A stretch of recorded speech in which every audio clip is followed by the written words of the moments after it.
Em 1981, em uma grande cidade, choveu absurdamente.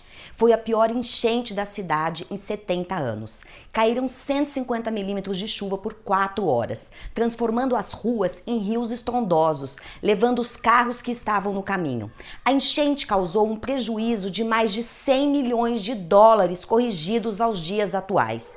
Teve um quarteirão em específico que foi devastado. Entre as empresas, uma loja de alimentação natural que havia sido aberta apenas um ano antes teve perda total. Seus donos não tinham seguro contra enchente nem reserva de dinheiro. No entanto, quando tudo parecia perdido, algo inusitado aconteceu.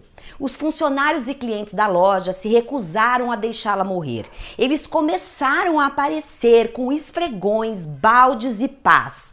Os donos ficaram impressionados à medida que dezenas de pessoas continuavam chegando. Então um dos donos perguntou a um cliente: "Por que você está fazendo isto?" E a resposta foi: "Não tenho certeza se eu quero continuar vivendo nessa cidade se essa loja não estiver mais aqui.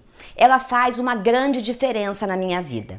Mais de 50 pessoas ajudaram a limpar a loja. Muitas delas eram funcionários que continuaram trabalhando de graça, olha só, até que os donos conseguissem dinheiro e pudessem reabrir.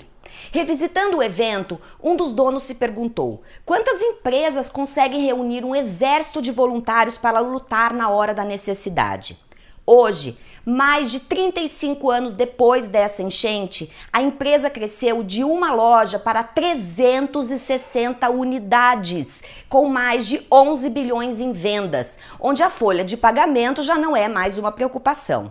Esta empresa chama-se Whole Foods. E por que conseguiu crescer tanto? O que tem de especial empresas como a Apple, a Amazon, a Pixar, ou a Magazine Luiza, o Nubank e a Reserva? Como estas empresas se tornaram os maiores e mais relevantes em seus mercados? Estas empresas um dia foram pequenas e enfrentaram os mesmos desafios e as mesmas limitações que qualquer outro negócio. E mesmo assim conseguiram se tornar grandes. Elas tinham as mesmas dificuldades que seus concorrentes. Mas por que elas conseguiram crescer? Será que estas empresas têm alguma arma secreta ou um segredo? O que será que a pequena loja tinha de diferente? Como será que Jeff Bezos conseguiu fazer a Amazon uma potência e se tornar o homem mais rico do mundo? Por que Jeff Bezos? Já se perguntou? Certamente ele não era o único homem criativo e empreendedor da sua região. Existiam outras empresas com mais recursos e com mais experiência que poderiam ter se tornado na maior empresa do setor, ao invés de um jovem sonhador de 30 anos que nunca tinha tido um negócio próprio. Mas por que Jeff Bezos conseguiu mudar a história e fazer história? Questões como esta sempre me intrigaram, até que aquilo que vinha remoendo dentro de mim explodiu a partir de uma descoberta incrível que eu fiz. Minha descoberta me impactou profundamente e reforçou o que eu já suspeitava sobre como virar o jogo de uma empresa e fazê-la crescer, ter lucro, um time altamente engajado que bate todas as metas, onde é possível diminuir os custos com processos trabalhistas, rotatividade de pessoas e fazer a estratégia de negócios acontecer. Uma descoberta simples e poderosa que se repete em todas as grandes empresas de sucesso, independente do setor ou se elas estão nos Estados Unidos ou no Brasil, em São Paulo ou no Nordeste. Então, em 2015, eu decidi abrir mão da minha carreira executiva e compartilhar minha descoberta, porque eu queria ver as empresas brasileiras se tornando grandes e prósperas, utilizando as melhores e mais modernas práticas de gestão que as grandes empresas usaram no início para se tornarem grandes e prósperas, criando um círculo virtuoso. Afinal, são estas empresas que fazem o Brasil, que geram empregos e renda, e eu sou apaixonada pelo meu país. Os donos e os líderes destas empresas de grande sucesso têm uma forma de funcionar que é completamente diferente dos donos de outras empresas. E aí as empresas acabam atraindo os melhores talentos, a admiração da sociedade e deixam uma marca no mundo. Elas têm algo em comum, têm um padrão, uma lógica. E o que eu fiz foi decifrar esse padrão e comecei a treinar e a mentorar empresários e líderes pelo Brasil. Eu chamei minha descoberta de tríade do sucesso. Jeito de pensar, jeito de ser e jeito de fazer. Deixa eu te explicar mais sobre estes jeitos. Jeito de pensar. Todos nós temos crenças, umas boas e outras que nos limitam. Também temos medos e inseguranças. Quando o dono de um negócio fica na posição de vítima e reclama, por exemplo, da carga tributária ou que a equipe não funciona, ele tem muita dificuldade de encontrar as soluções para levar adiante o seu negócio, uma vez que é muito tentador culpar os outros pelos nossos insucessos ou dizer que a equipe é incompetente. Junto vem a falta de delegação e outros conhecimentos sobre as ferramentas de gestão de pessoas que impedem uma empresa de crescer. Então, quando um empresário reinventa o seu jeito de pensar, aprendendo a assumir 100% da responsabilidade, decide sair da zona de conforto e se abre para novas possibilidades, se desapegando da âncora presa no passado, onde ele acredita que o que funcionou ontem irá funcionar hoje, grande parte do problema está resolvido. Aí é necessário definir o jeito de ser.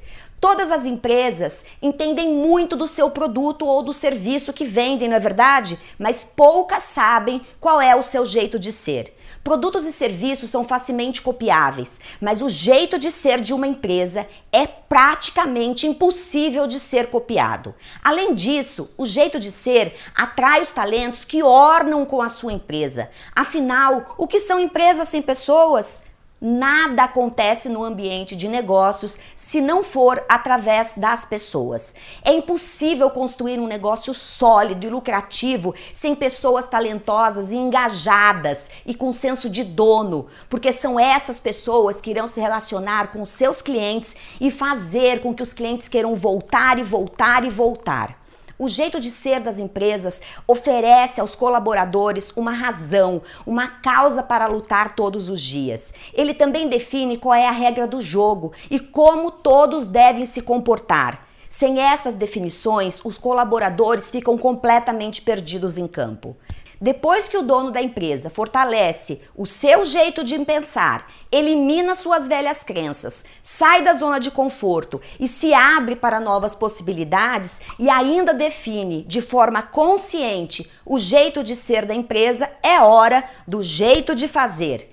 O jeito de fazer envolve a contratação de colaboradores, a forma de fazer uma reunião, a decisão de qual indicador será acompanhado, como os colaboradores se relacionam com clientes, como produzem ou não, a remuneração, recompensa dos que têm melhor desempenho, a estratégia, como todos na empresa lidam com os erros, como é o espaço de trabalho, enfim, é o dia a dia, ou seja, como as coisas acontecem no campo de batalha, especialmente quando você não estiver olhando. É importante que todos os pontos sejam conectados propositadamente, para que o jeito de ser faça parte do dia a dia de todos os colaboradores na empresa. Para este jeito se tornar a prática e não apenas quadros bonitos na parede ou discursos jogados ao vento. Fundadores das empresas que se tornaram grandes entenderam logo no início de seus empreendimentos a importância de conectar o jeito de ser com o fazer e pelo seu jeito de pensar passaram a personificar a alma da empresa. Vou usar a Amazon como exemplo, pois todo mundo conhece, então é fácil de visualizar. A Amazon um dia foi pequena. Jeff Bezos começou a empresa sozinho, com um empréstimo que ele fez dos seus pais. Desde o início da empresa, Jeff Bezos sabia qual deveria ser o jeito de ser da Amazon, o que ele chamou de obsessão pelo cliente. E ele aguentou 6 anos sem lucro, porque ele tinha claro onde ele queria chegar, onde ele buscava incansavelmente uma forma de fazer as coisas acontecerem, de darem certo, porque ele estava olhando lá, o futuro, ao invés de ficar preso em como como os negócios tinham funcionado até então. Além disso, ele implantou o senso de dono nos funcionários. Bezos sabia que por mais que ele aumentasse a linha de produtos ou incrementasse novos serviços, para a empresa crescer, eles precisavam ter claro o jeito de ser da Amazon. E isto é exatamente o que os diferenciou e colocou sua empresa no topo do mundo. Ele agiu desta forma, pois ele estava no jogo do longo prazo. Muitas empresas tentam copiar a Amazon. Algumas brasileiras, inclusive, abriram vendas na internet e não sobreviveram, justamente porque não tinham o jeito de pensar, de ser e de fazer alinhados. E mesmo com investimento e acesso à tecnologia, essas empresas, infelizmente, fracassaram. O que diferencia a Amazon não é a plataforma, mas sim o jeito de pensar de Jeff Bezos, que foi impregnado na empresa. Ele também criou um jeito de ser único que nenhuma empresa conseguiu copiar, e isto é tangibilizado e percebido pelos funcionários no jeito de fazer as coisas no dia a dia.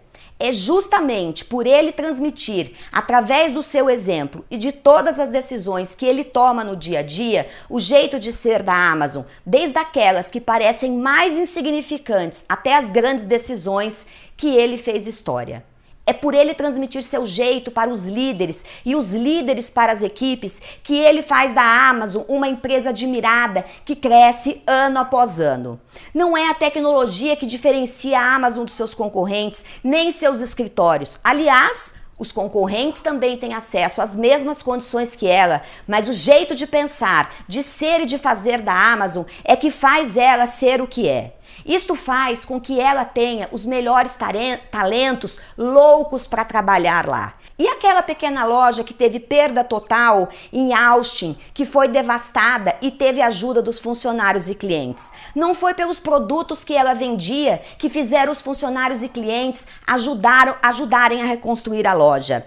Elas fizeram o que fizeram porque elas amavam a empresa, pelo jeito de pensar dos donos, que definiu um jeito de ser único, expressando a visão de mundo, de negócios que eles tinham. E tudo isto era tangibilizado no jeito de fazer, onde discurso e prática caminhavam juntos.